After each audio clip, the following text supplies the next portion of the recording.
45년을 종처럼 살았는데 당신한테 나는 고작 이거였어? 그날 법정 복도는 유난히 조용했습니다.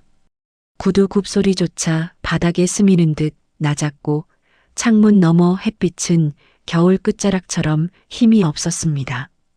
나는 그 벤치에 앉아 손등의 주름을 오래 바라보고 있었습니다. 언제부터 이렇게 주름이 깊어졌을까? 손가락 마디마다 새겨진 시간들이 갑자기 너무 낯설게 느껴졌습니다. 이 나이에 이 자리에 앉게 될 줄은 정말 몰랐습니다. 70평생을 살면서 법원 문턱을 넘게 될 줄은요. 복도 끝에서 누군가 걸어오는 소리가 들렸습니다. 익숙한 걸음걸이였습니다. 45년을 함께 살면 뒷모습만 봐도 알 수 있게 됩니다. 심장이 조여들었습니다. 드라마 보시기 전 구독, 좋아요 눌러주시면 큰 힘이 됩니다. 어머니, 괜찮으세요? 큰아들 철수가 조심스레 물었지만 그 목소리는 이미 내 곁이 아니었습니다. 아들의 눈빛이 말하고 있었습니다. 죄송하지만 저는 아버지 편이에요. 나는 고개만 끄덕였습니다.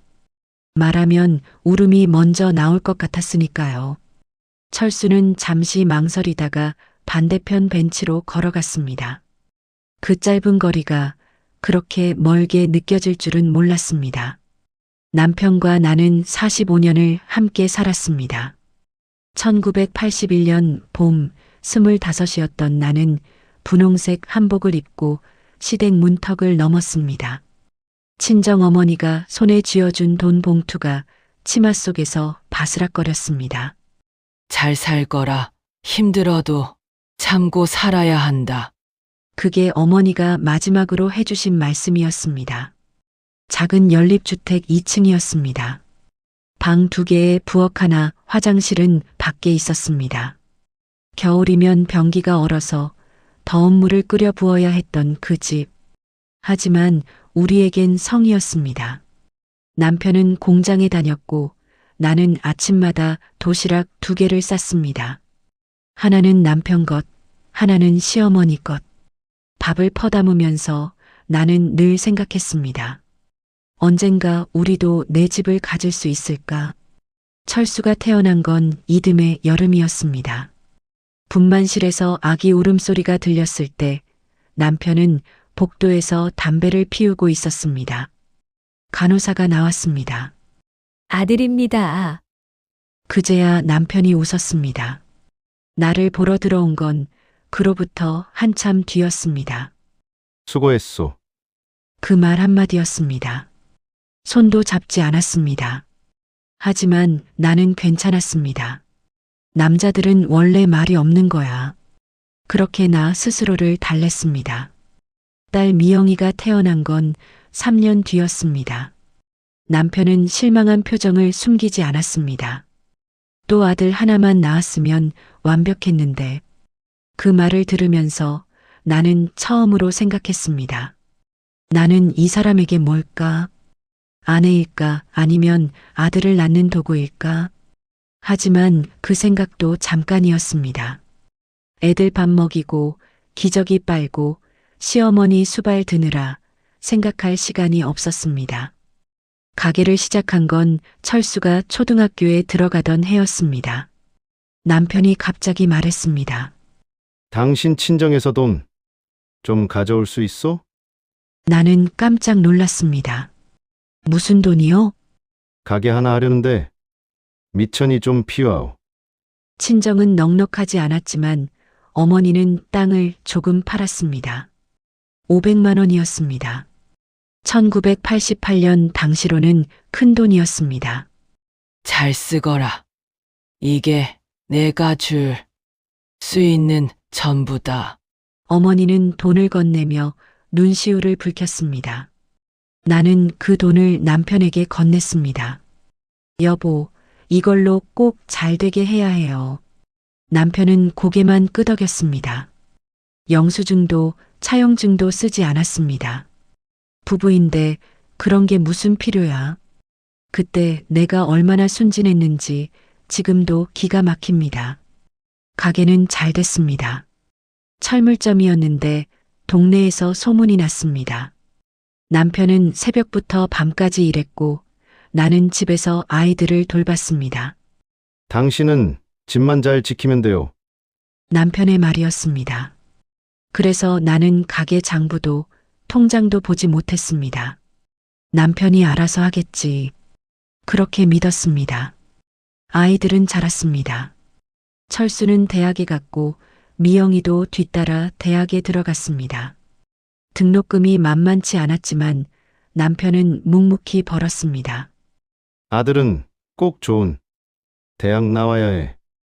철수에게는 과외도 시켰지만 미영이에게는 하지 않았습니다. 여자애는 시집이나 잘 가면 되지. 나는 가끔 미영이를 보면서 미안했습니다. 하지만 뭐라 말할 수 없었습니다. 세상이 그랬으니까요. 철수가 결혼한 건 2005년이었습니다. 며느리 지연이는 키가 크고 말이 또박또박한 여자였습니다. 어머니, 잘 부탁드려요. 첫 인사를 하던 날 지연이의 손은 차가웠습니다. 나는 그 손을 꼭 잡았습니다. 아가, 우리 철수 잘 부탁해. 지연이가 웃었습니다. 네, 어머니. 하지만 그 웃음 뒤에 뭔가 조심스러움이 있었습니다. 시어머니가 무서운가 보다. 나는 최대한 다정하게 대했습니다. 우리 며느래 편하게 지내자. 하지만 시간이 지나면서 지연이와 남편의 관계가 이상했습니다. 남편은 지연이에게 유난히 친절했습니다. 며느리, 이거 먹어봐. 며느리, 힘들지? 나한테는 한 번도 하지 않던 말들이었습니다. 나는 그저 손주 때문이겠지 하고 넘겼습니다.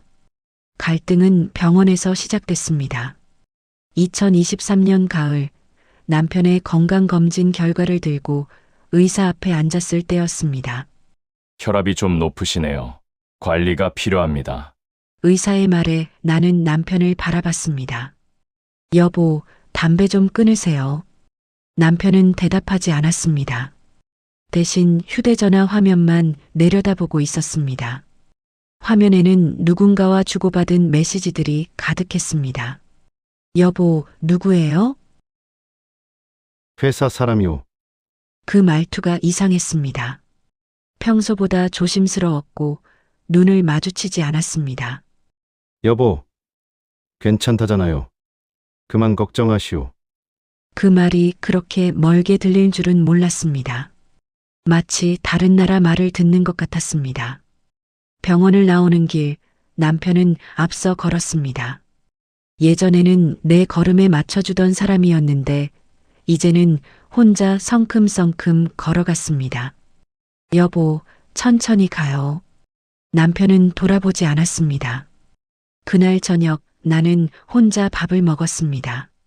남편은 술을 마시러 나갔다고 했습니다. 언제부터 이렇게 멀어졌을까? 밥을 씹으면서 눈물이 났습니다. 집에 돌아와 서랍을 정리하다가 나는 낯선 서류 봉투를 발견했습니다. 깊은 서랍 안쪽 옛날 통장들 사이에 끼워져 있었습니다. 손이 떨렸습니다. 왠지 열어서는 안 될 것 같았습니다. 하지만 호기심은 불안보다 강했습니다. 봉투를 열었습니다. 보험 계약서였습니다. 종신보험, 금액은 3억. 수익자 이름을 보는 순간 숨이 멎었습니다. 김하연. 낯선 이름이었습니다. 아니, 낯설지 않았습니다. 우리 가게에 자주 오던 그 여자. 남편보다 20살은 어린 그 여자. 손에서 서류가 떨어졌습니다. 종이가 바닥에 흩어지는 소리가 유난히 크게 들렸습니다. 처음엔 내가 잘못 본 줄 알았습니다. 서류를 다시 집어들었습니다. 다시 읽고 또 읽었습니다. 계약일은 작년이었습니다. 2024년 3월 15일. 내가 친구 결혼식에 갔던 날이었습니다. 그날 남편은 편찮다고 했었지. 두통이 심해서 쉬어야 한다고. 그래서 나 혼자 식장에 갔었습니다. 그날 이 계약을 했구나. 가슴이 무너져 내렸습니다. 45년을 함께 산 아내보다 그 여자가 더 중요했던 거구나. 소파에 주저앉았습니다. 설마 그 단어 하나로 며칠을 버텼습니다. 아침에 눈을 뜨면 꿈이었겠지 하고 생각했습니다. 하지만 서랍 속 서류는 여전히 거기 있었습니다. 남편에게 물어볼 수도 없었습니다. 물으면 모든 게 끝날 것 같았습니다. 그래서 나는 침묵했습니다. 밥을 차리고 설거지를 하고 빨래를 널었습니다. 평소처럼. 하지만 손이 떨렸습니다. 그릇이 자꾸 미끄러졌습니다. 며느리 지연이가 조심스레 말을 꺼낸 건 그로부터 일주일 뒤였습니다. 어머니, 잠깐 말씀 좀 드릴 게 있어요. 지연이의 표정이 심각했습니다. 뭔데, 아가? 혹시 아버님이 따로 재산 정리하신 거 없으세요? 심장이 쿵 내려앉았습니다. 왜 그런 걸 물어? 제가 우연히 아버님이 통장 옮기시는 걸 봤어요. 지연이의 목소리가 떨렸습니다. 은행에서 나오시는데 여자분이랑 같이 계셨어요. 그때 나는 알았습니다. 이미 아이들은 알고 있었다는 걸요. 내가 모르는 걸 다들 알고 있었다는 걸요. 아가, 어른들 일은 어른들이 알아서 하는 거야. 말은 그렇게 했지만 속은 이미 무너지고 있었습니다. 지연이가 내 손을 잡았습니다. 어머니, 가만히 계시면 안 돼요. 지금이라도 알아보셔야 해요. 그 손의 온기가 왠지 슬펐습니다. 며느리가 나를 걱정하는 이 상황이 너무 서글펐습니다. 그날 밤 나는 남편의 서재를 뒤졌습니다. 45년 만에 처음이었습니다. 평생 단 한 번도 남편의 물건을 함부로 만진 적이 없었는데 서랍마다 열었습니다. 장부 영수증, 계약서, 내가 모르는 서류들이 가득했습니다. 그중 하나가 눈에 띄었습니다. 부동산 등기부등본, 우리 집의 등기부였습니다. 소유자는 남편 혼자였습니다. 당연한 거 아닌가? 하지만 다음 장을 보는 순간 숨이 멎었습니다. 근저당권 설정. 3년 전에 설정된 근저당이었습니다. 금액은 2억. 왜? 이런 걸? 손이 떨렸습니다. 우리 집에 빚이 있었다는 걸 나는 몰랐습니다. 더 뒤적였습니다. 그리고 또 다른 서류를 발견했습니다. 가게 양도 계약서, 작년에 가게를 판 것까지는 알고 있었습니다. 나이도 있고 이제 쉬어야지. 남편의 말에 나는 고개를 끄덕였었습니다. 하지만 그 돈이 어디로 갔는지는 몰랐습니다. 계약서를 보니 금액은 5억이었습니다.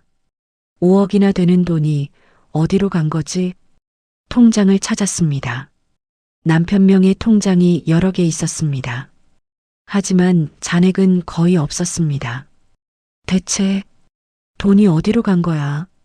그때 전화벨이 울렸습니다. 밤 11시가 넘은 시각이었습니다. 남편의 휴대전화였습니다. 화면에 뜬 이름은 하연이었습니다. 손이 저절로 움직였습니다. 전화를 받았습니다. 여보세요? 상대방이 잠시 침묵했습니다. 그리고 곧 끊겼습니다. 심장이 미친 듯이 뛰었습니다. 남편은 끝내 집을 나갔습니다. 그날도 평범한 아침이었습니다. 커피를 끓이고 식탁을 차리고 신문을 펼쳐 놓았습니다. 남편이 거실로 나왔습니다. 캐리어를 끌고 있었습니다. 여보, 뭐 하는 거예요? 남편은 나를 보지 않았습니다. 한동안 밖에서 지낼 거요. 무슨 소리예요?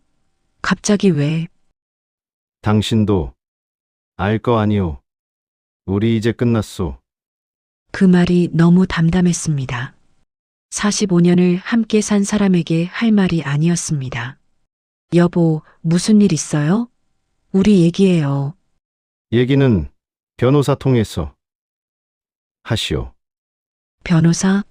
무슨 변호사요? 이혼 변호사요. 세상이 멈췄습니다. 황혼 이혼이라는 단어가 신문에서만 보던 글자가 아니라 내 인생이 되던 순간이었습니다. 여보, 제발. 애들 생각해서라도. 애들은 다 컸소. 이제 각자 살 때도 됐지. 남편은 문을 열었습니다. 캐리어 바퀴 소리가 복도에 울렸습니다. 나는 그 자리에 서서 남편이 사라지는 걸 지켜봤습니다. 무릎이 풀렸습니다. 그대로 주저앉았습니다. 바닥은 차갑고 텅 빈 집은 너무 넓었습니다. 이틀 뒤 등기우편이 왔습니다. 법무법인 이름이 적혀 있었습니다.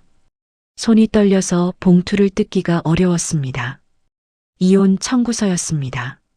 사유는 성격 차이였습니다. 45년을 살고 성격 차이라니. 웃음이 나왔습니다. 미친 사람처럼 웃었습니다. 그러다 울었습니다. 법원에 제출된 서류에는 내가 모르는 계좌, 내가 모르는 계약, 내가 빠진 계획들이 가득했습니다. 재산 목록을 보면서 나는 깨달았습니다. 내 이름으로 된 건 하나도 없다는 걸. 집도 가게도 통장도 모든 게 남편 이름이었습니다. 나는 뭐였던 거지? 45년 동안 밥을 짓고 빨래를 하고 아이들을 키우고 시어머니를 모시고 명절마다 제사상을 차리고 그게 내가 한 일의 전부였습니다. 하지만 법적으로는 나는 아무것도 한 게 없었습니다. 첫 법정 날 나는 검은색 원피스를 입었습니다. 거울을 보니 낯선 할머니가 서 있었습니다. 언제 이렇게 늙었을까? 법정에 들어서니 남편이 먼저 와 있었습니다. 옆에 변호사가 앉아 있었고 그 뒤에 큰아들 철수가 있었습니다. 철수는 나를 보지 않았습니다. 재판장이 들어왔습니다. 원고 측, 진술하십시오. 남편의 변호사가 일어났습니다. 원고와 피고는 45년간 혼인 관계를 유지했으나 최근 10년간 사실상 별거 상태였습니다. 거짓말이었습니다. 우리는 한 집에서 살았습니다. 한 침대에서 잤습니다. 하지만 입을 열 수 없었습니다. 피고는 가사 외의 경제 활동을 하지 않았으며 재산 형성에 기여한 바가 없습니다. 그 말을 듣는 순간 귀가 멍해졌습니다. 그럼 내가 살았던 45년은 뭐였을까? 아침마다 6시에 일어나 밥을 짓고 겨울에도 찬물에 빨래를 하고 아이들 학교 준비물을 챙기고 시어머니 병원에 모시고 가고 명절마다 30인분 음식을 장만하고 그게 아무것도 아니었나요? 재산 형성에 기여하지 않았나요? 내 변호사가 일어났습니다. 재판장님, 피고는 가정을 돌보며 원고의 경제 활동을 전적으로 뒷받침했습니다. 하지만 그 말은 힘이 없었습니다. 증거가 없으니까요. 영수증도 계약서도 통장도 없으니까요. 아이들은 갈라졌습니다. 큰아들 철수는 아버지 편에 섰습니다. 어머니, 아버지도 평생 힘들게 사셨어요. 그럼 엄마는? 엄마도 힘드셨겠죠 하지만 이제 두 분 다 편하게 사시는 게 좋을 것 같아요. 딸 미영이는 나를 붙잡았습니다. 엄마, 끝까지 싸우세요. 엄마 거 찾으셔야 해요. 무슨 내 거? 엄마가 평생 고생한 거 다 값이 있어요. 법으로도 보호받을 수 있어요. 하지만 철수와 미영이는 더 이상 통화하지 않았습니다. 명절 때 한 번 만난 남매가 이제는 원수가 됐습니다. 식탁은 더 이상 가족의 자리가 아니었습니다. 각자의 계산기가 놓인 회의실 같았습니다. 추석이 다가왔습니다. 예전 같으면 차례상을 준비했을 시기였습니다. 하지만 올해는 아무도 연락하지 않았습니다. 나는 혼자 작은 상을 차렸습니다. 송편도 전도 나물도 없었습니다. 그냥 밥 한 그릇, 국 한 그릇. 시어머니, 죄송합니다. 올해는 못 뵐 것 같아요. 며느리 지연이가 문자를 보냈습니다. 괜찮아, 아가. 너희끼리 잘 지내거라. 답장을 보내고 휴대전화를 내려놨습니다. 창밖에는 보름달이 떠 있었습니다. 예전 같으면 가족들과 함께 봤을 달이었습니다. 변호사를 찾아간 건 그로부터 한 달 뒤였습니다. 젊은 여자 변호사였습니다. 어머니, 힘드셨겠어요? 그 말에 눈물이 났습니다. 제가 뭘 할 수 있을까요? 일단 재산 목록을 다시 정리해야 해요. 혼인 중 형성된 재산은 분할 대상입니다. 하지만 제 이름으로 된 게 하나도 없어요. 그래도 괜찮아요. 민법에서는 혼인 중 형성된 재산을 공동으로 본답니다. 정말 그래요? 네, 그리고 유류분도 주장하실 수 있어요. 유류분이요? 남편분이 재산을 다른 사람에게 증여하거나 유언으로 남겼다면 어머니는 법정 상속분의 일부를 청구할 권리가 있어요. 그 말이 위로인지 또 다른 싸움의 시작인지 알 수 없었습니다. 하지만 한 가지는 분명했습니다. 이제 더 이상 가만히 당하고만 있을 수 없다는 것. 변호사는 서류를 꺼냈습니다. 혹시 초기 자본금에 대한 증거가 있으세요? 초기 자본금요? 가게를 시작할 때 드신 돈 말이에요. 순간 친정 어머니가 떠올랐습니다. 땅을 팔아주신 그 돈. 있어요. 있을 거예요. 집으로 돌아와 나는 장롱을 뒤졌습니다. 오래된 상자들이 쌓여 있었습니다. 먼지를 털어내며 하나씩 열었습니다. 그리고 발견했습니다. 작은 메모장. 손때 묻은 노란 종이의 메모장. 펼쳐보니 내 필체였습니다. 1988년 3월 12일. 친정 돈 500만 원. 가게 시작. 1990년 5월 3일. 가게 확장. 추가 300만 원. 1995년 8월 20일. 건물 보증금. 친정 전세금 1000만 원. 모든 기록이 남아 있었습니다. 날짜와 금액, 용도까지. 손이 떨렸습니다. 내가 이런 걸 적어뒀구나. 왜 적었는지도 기억나지 않았습니다. 아마 나중에 갚으려고 그랬던 것 같습니다. 친정어머니께. 하지만 어머니는 10년 전에 돌아가셨습니다. 그 돈을 갚지 못한 채로 메모장을 들고 변호사 사무실로 달려갔습니다. 이게 증거가 될까요? 변호사가 메모장을 펼쳐봤습니다. 눈이 커졌습니다. 어머니, 이거 대단한 증거예요. 정말요? 내 날짜와 금액이 명확하고 필체도 일관돼요. 이게 있으면 초기 자본 형성에 기여했다는 걸 증명할 수 있어요. 처음으로 희망이 보였습니다. 45년 만에 처음으로 내가 한 일이 인정받는 순간이었습니다. 그런데 어머니, 혹시 다른 증거도 있으세요? 다른 증거요? 예를 들어 통장이나 영수증 같은 거요. 아, 통장은 문득 생각났습니다. 시어머니 통장. 시어머니가 돌아가시고 나는 그 통장을 서랍 깊숙이 넣어뒀었습니다. 시어머니 통장이 있어요. 그게 왜 중요해요? 제가 시어머니 병원비를 제 이름으로 냈었거든요. 어머니 이름으로요? 네. 남편이 바빠서 제가 대신했어요. 제 친정에서 보내준 돈으로요. 변호사의 눈빛이 달라졌습니다. 그것도 가져오세요.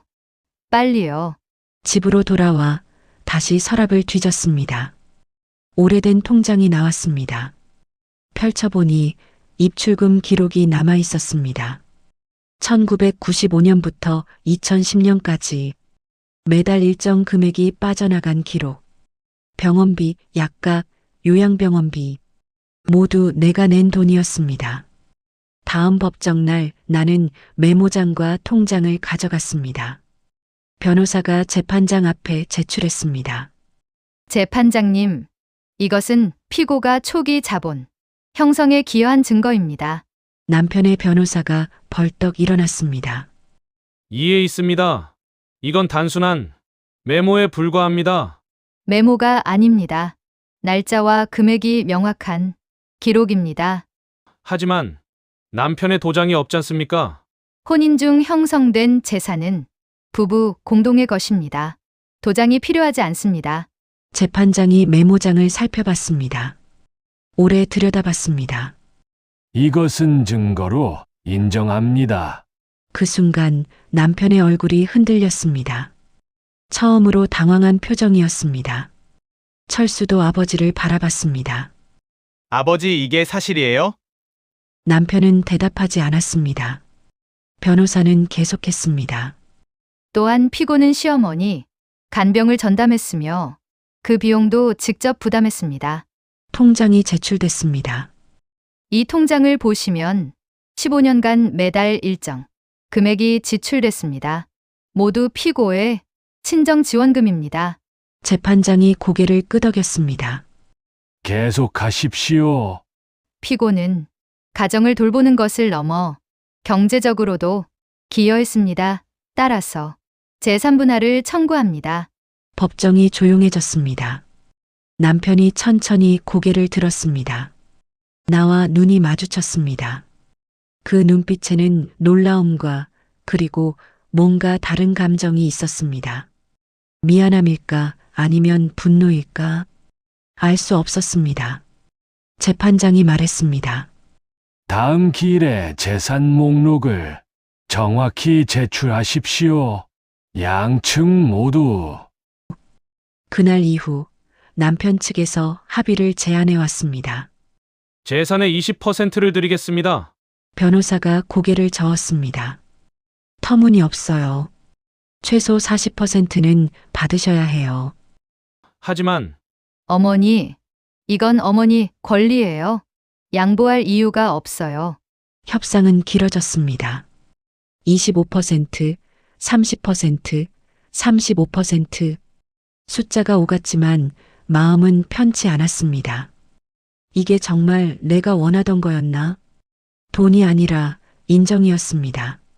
내가 살았던 45년이 헛되지 않았다는 그 인정. 며느리 지연이가 찾아왔습니다. 어머니, 제가 말씀드릴 게 있어요. 뭔데, 아가? 사실 아버님이 다른 분과 재혼하시려고 해요. 심장이 철렁했습니다. 재혼? 네, 그분이 아버님께 많은 돈을 빌려줬대요. 그래서 재산을 정리하려는 거구나. 모든 게 이해됐습니다.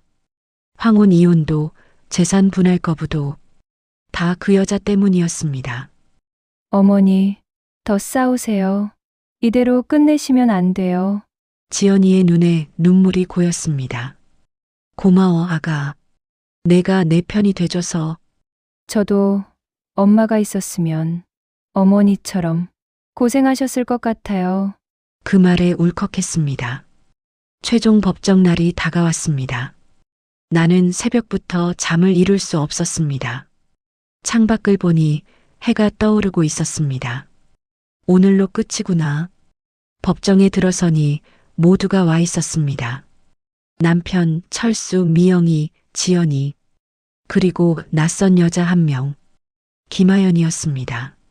젊고 예뻤습니다. 남편 옆에 앉아있는 그녀를 보니 허탈했습니다. 나도 저 나이가 있었는데. 재판장이 판결문을 읽기 시작했습니다. 피고의 재산 분할 청구를 인용한다. 혼인 중 형성된 재산은 부부 공동의 노력으로 이루어진 것으로 본다. 따라서 원고는 피고에게 재산의 40%를 분할하라. 40% 예상보다 많았습니다. 남편의 얼굴이 굳었습니다. 또한 원고가 제3자에게 증여한 재산에 대해서는 유류분을 인정한다. 피고는 법정 상속분의 일부를 청구할 권리가 있다. 재판장이 나를 보았습니다. 피고는 45년간 가정을 돌보며 원고의 경제 활동을 뒷받침했습니다.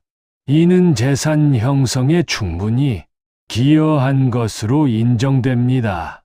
판결문이 읽히는 동안 나는 눈을 감았습니다. 이겼다는 생각도 졌다는 생각도 들지 않았습니다.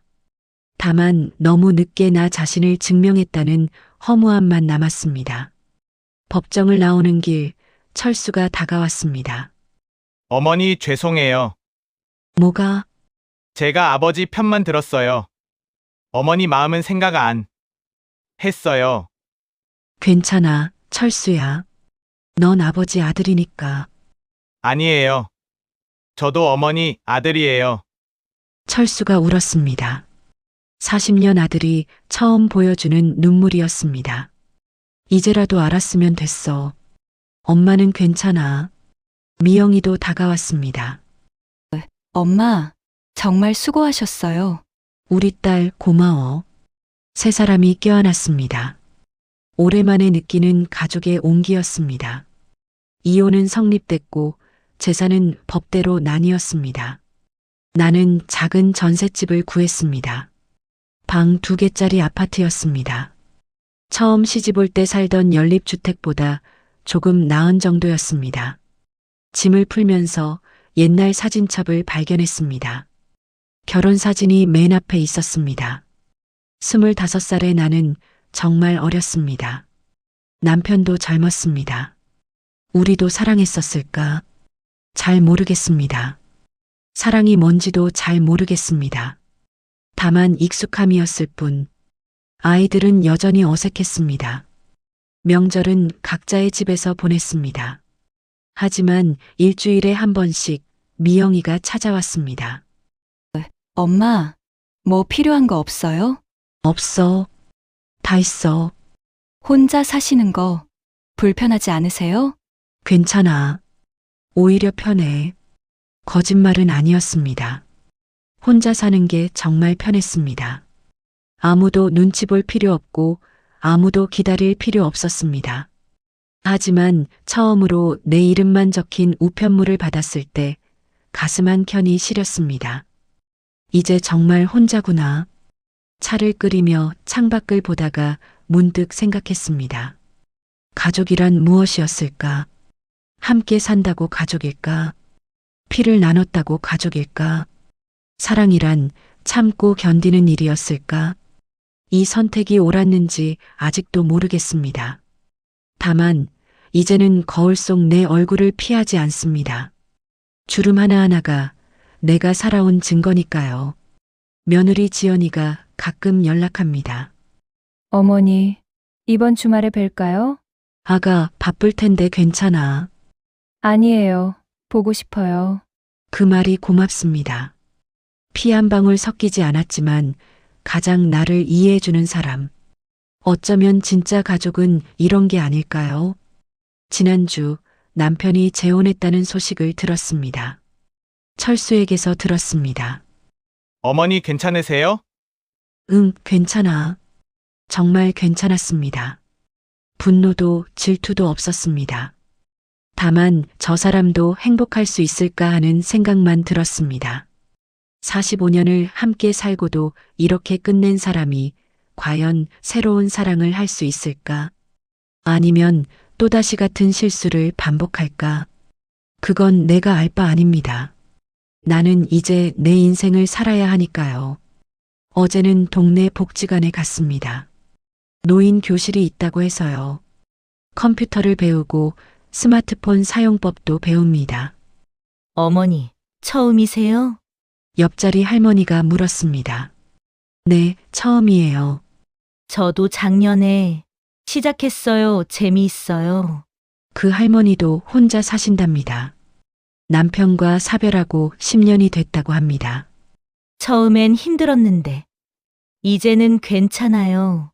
친구들도 생기고, 할 일도 많아지고. 저도 그렇게 될 수 있을까요? 물론이죠. 시간이 지나면 다 괜찮아져요. 집에 돌아오는 길 꽃집 앞을 지나갔습니다. 튤립이 예뻤습니다. 평생 남을 위해 살았으니 이제는 내가 나를 위해 꽃을 사도 되지 않을까? 튤립 한 다발을 샀습니다. 집에 와서 꽃병에 꽂았습니다. 작은 식탁 위에 놓으니 집이 환해졌습니다. 차를 한 잔 끓여 마시며 꽃을 바라봤습니다. 이것도 나쁘지 않네. 혼자 사는 삶이 그렇게 나쁘지만은 않았습니다. 오늘 아침 미영이에게 전화가 왔습니다. 엄마, 손자 보러 오실래요? 손자? 네, 제가 임신했어요. 가슴이 뛰었습니다. 정말?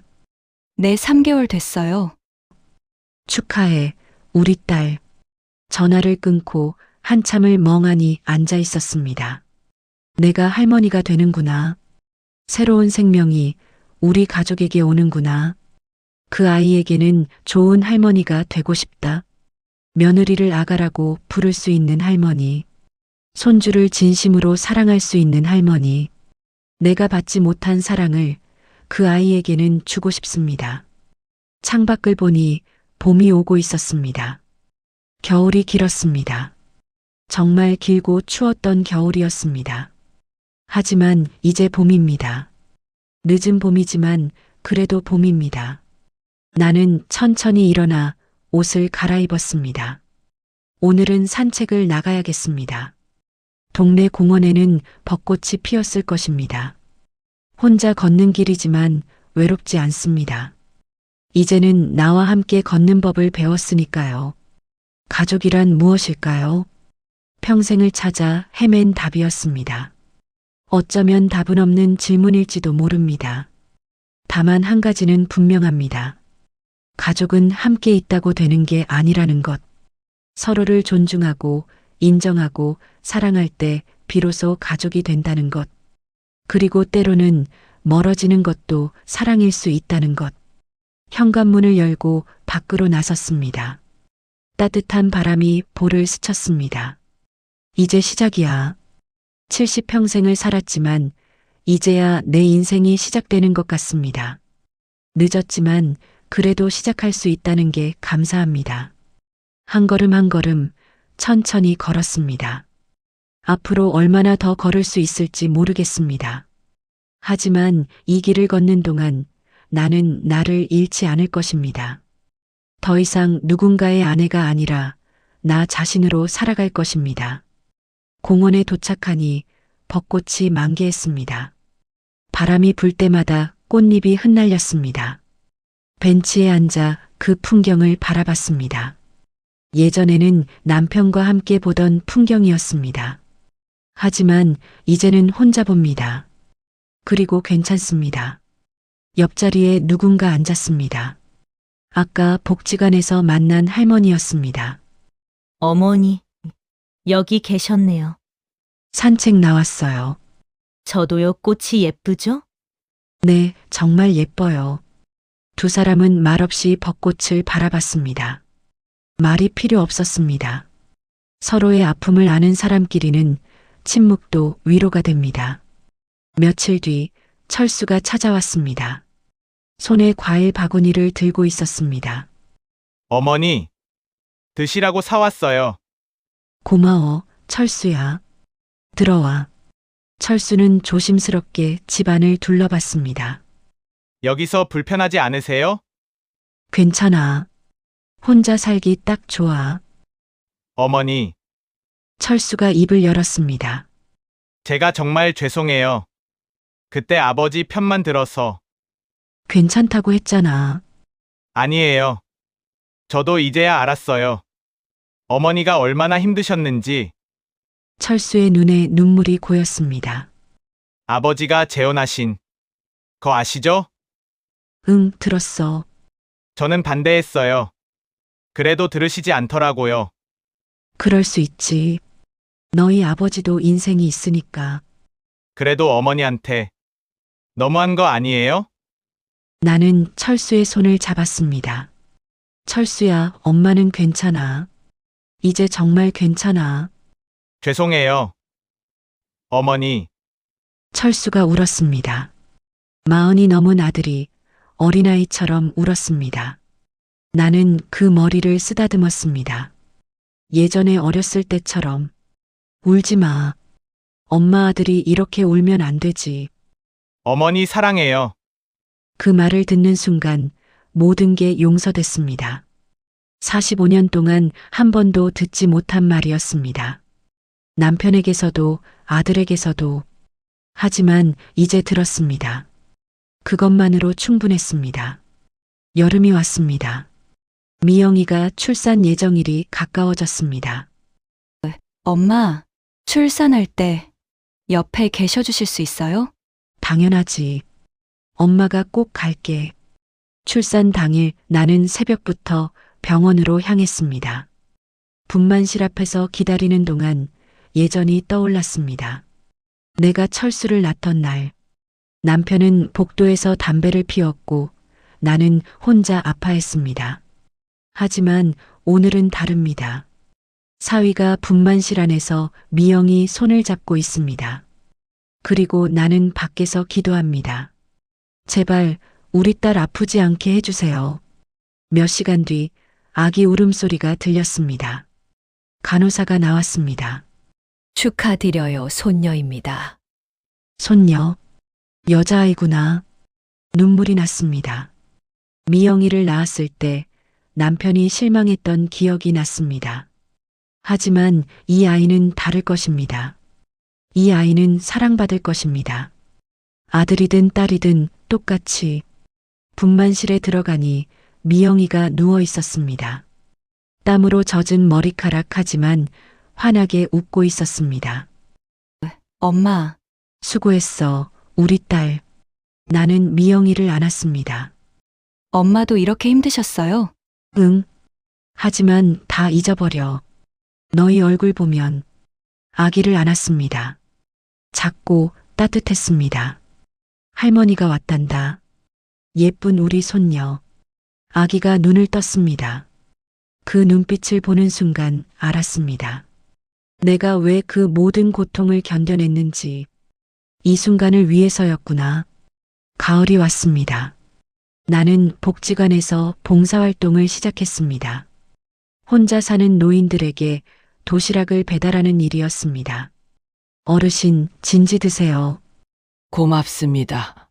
그분들의 얼굴에서 나를 봤습니다. 혼자 사는 노년. 외롭지만 그래도 살아가는 사람들. 며칠 전에 손주가 다녀갔어요. 한 할머니가 말했습니다. 그래요? 좋으시겠어요. 1년에 한 번 올까 말까 해요. 그래도 오기만 하면 좋죠. 그 말에 가슴이 찡했습니다. 나도 저렇게 될까? 하지만 두렵지 않았습니다. 이제는 혼자 사는 법을 알았으니까요. 저녁에 집에 돌아오니 미영이에게 문자가 와 있었습니다. 엄마, 이번 주말에 아기 데리고 갈게요. 그래, 엄마가 맛있는 거 해줄게. 주말 미영이 가족이 왔습니다. 손녀가 많이 자랐습니다. 할머니. 우리 손녀, 할머니가 보고 싶었어? 응. 아기를 안고 있으니 세상이 다 가진 것 같았습니다. 철수도 연락했습니다. 어머니, 저도 이따가 갈게요. 그래, 다들 와. 저녁 식사를 준비하면서 나는 깨달았습니다. 가족은 없어진 게 아니라 변한 것뿐이라는 걸. 예전처럼 매일 보지는 못해도 이렇게 가끔 만나도 괜찮다는 걸. 식탁에 모두가 둘러앉았습니다. 철수, 지연이, 미영이, 사위, 그리고 손녀. 할머니, 이거 맛있어요. 손녀가 말했습니다. 그래, 더 먹을래? 네. 다들 웃었습니다. 이 순간이 행복이었습니다. 겨울이 다시 왔습니다. 이혼한 지 벌써 1년이 됐습니다. 복지관에서 송년회를 했습니다. 올 한 해도 수고 많으셨어요. 관장님이 말했습니다.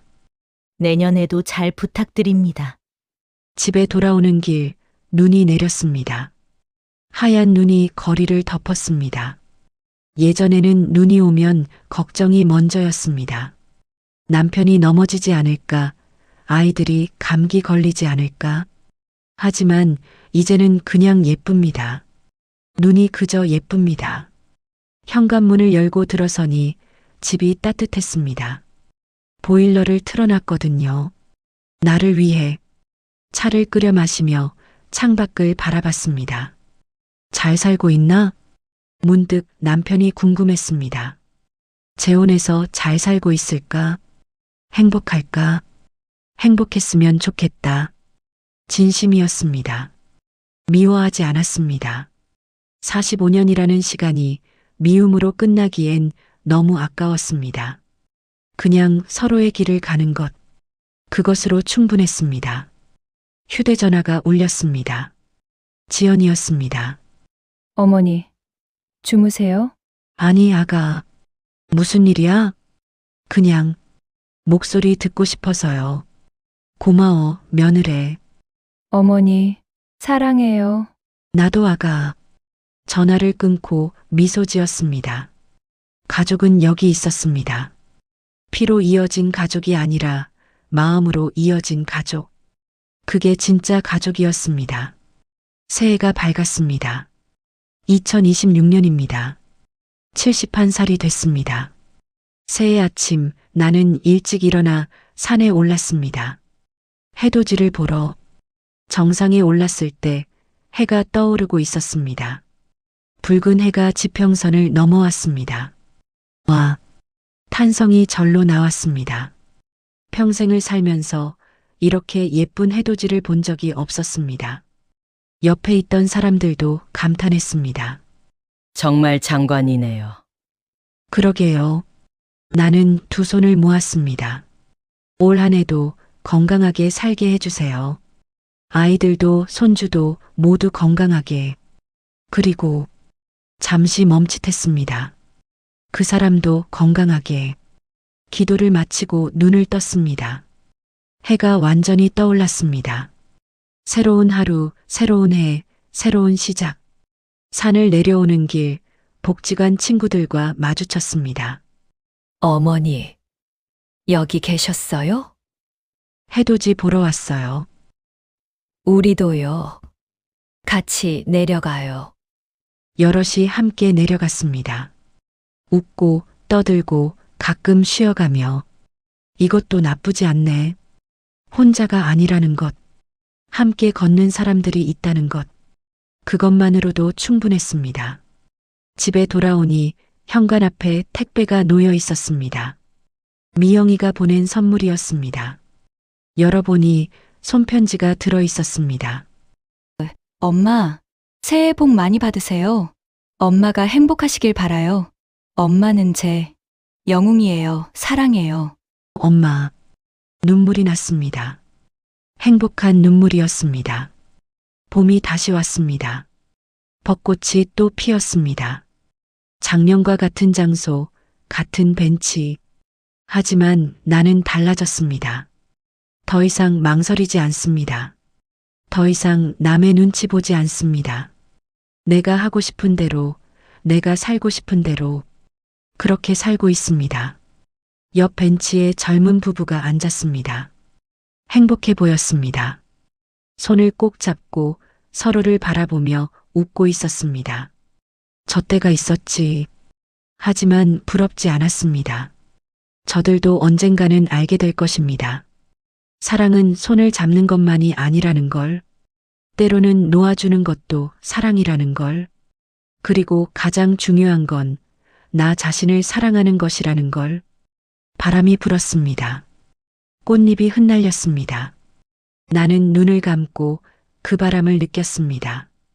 이제 시작이야. 70년을 살았지만 이제야 진짜 내 인생이 시작됩니다. 늦었지만 괜찮습니다. 지금이라도 시작할 수 있다는 게 감사합니다. 눈을 뜨니 손녀에게서 영상통화가 왔습니다. 할머니, 우리 손녀, 뭐 하고 있어? 그림 그려요. 할머니 주려고. 정말? 할머니 너무 기대되는데? 할머니, 사랑해요. 할머니도 사랑해, 우리 손녀. 통화를 끊고 하늘을 올려다봤습니다. 파란 하늘, 흰 구름, 그리고 따뜻한 햇살. 모든 게 아름다웠습니다. 엄마, 저 잘 살고 있어요. 하늘 위 어머니께 말했습니다. 힘들었지만 이겨냈어요. 이제는 행복해요. 바람이 대답하듯 불어왔습니다.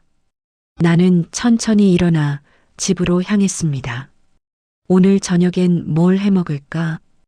혼자 먹는 밥이지만 정성껏 차려야지. 나를 위해. 그리고 내일은 또 어떤 일이 생길까? 기대됩니다. 매일매일이 새롭고 매 순간이 소중합니다. 이제는 압니다. 행복은 멀리 있지 않다는 것. 거창한 게 아니라는 것. 아침 햇살, 따뜻한 차 한 잔, 손주의 웃음소리. 그런 작은 것들이 행복이라는 것. 현관문을 열고 들어서며 나는 말했습니다. 다녀왔습니다. 빈집이지만 대답이 들리는 것 같았습니다. 어서 와. 나 자신에게 하는 말이었습니다. 이제 나는 혼자가 아닙니다. 나에게는 나 자신이 있으니까요. 그리고 그것만으로 충분합니다. 댓글로 한 말씀씩 해주시면 다음 드라마에 반영하겠습니다. 구독, 좋아요, 따뜻한 댓글로 평생 함께 해주세요.